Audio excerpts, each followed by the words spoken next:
ఏమన్నా ఉందా ఇంకా బాడీలో? మళ్ళా నెమరు వేసుకొని మళ్ళా ఆ మత్తులోకి వెళ్ళడానికి ఏమన్నా అవకాశం ఉందా?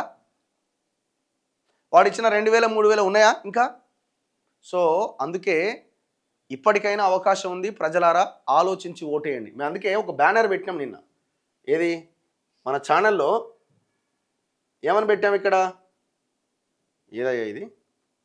ఇగో, ఓటుకు నోటు ఇచ్చేవాడు గాడిద.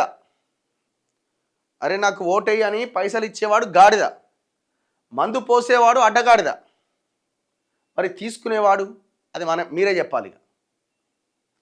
మేము ఎందుకు పెడుతున్నాం ఇది? ఓటుని అమ్ముకోవద్దు, ఓటుని కొనుక్కోవద్దు. దానివల్ల ప్రజాస్వామ్యం కథమైపోతున్నది, మన అభివృద్ధి కథమైపోతున్నది, మన పిల్లలని మనమే చంపుకుంటున్నాం అన్న కోణంలో ఇగో ఇది పెట్టడం జరిగింది. దయచేసి ఆలోచించండి.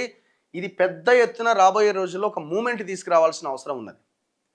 ఈ వ్యవస్థ నాశనం కావడానికి మీ ఊరు, మీ మండలం, మీ జిల్లా, ఈ రాష్ట్రం, ఈ దేశం సర్వనాశనం కావడానికి మొట్టమొదట అడుగుపడుతున్నది ఇగో ఇక్కడే. డబ్బులు, మందు అమ్ముకోవడం. ఒక ఎమ్మెల్యేగా పోటీ చేయాలంటే దాదాపు 50 నుంచి 100 కోట్లు లేని కనీసం పోటీ చేయడానికి అవకాశం లేదు. ఇవాళ ఇన్ని స్థానాలు ఏకగ్రీవమైనాయి కదా. ఫస్ట్ ఫేజ్లో కూడా దాదాపు 395 స్థానాలు ఏకగ్రీవమైనవి సర్పంచ్లు.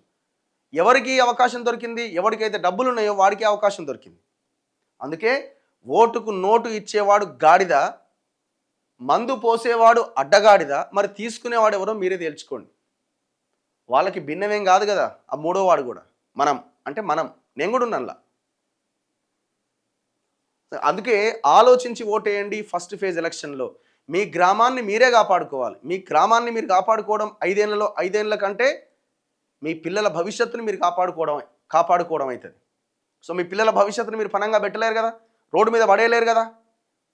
మరి అట్లాంటి మీ ఓటుని రోడ్డు మీద అడ్డి వౌచర్కి 5,000కి 3,000కి అమ్ముకుంటున్నారు కదా, కొనుక్కుంటున్నారు కదా. మరి ఇది అన్యాయం కదా. మీ కన్న బిడ్డ లాంటిదే ఓటు కూడా, ఆలోచించుకోండి.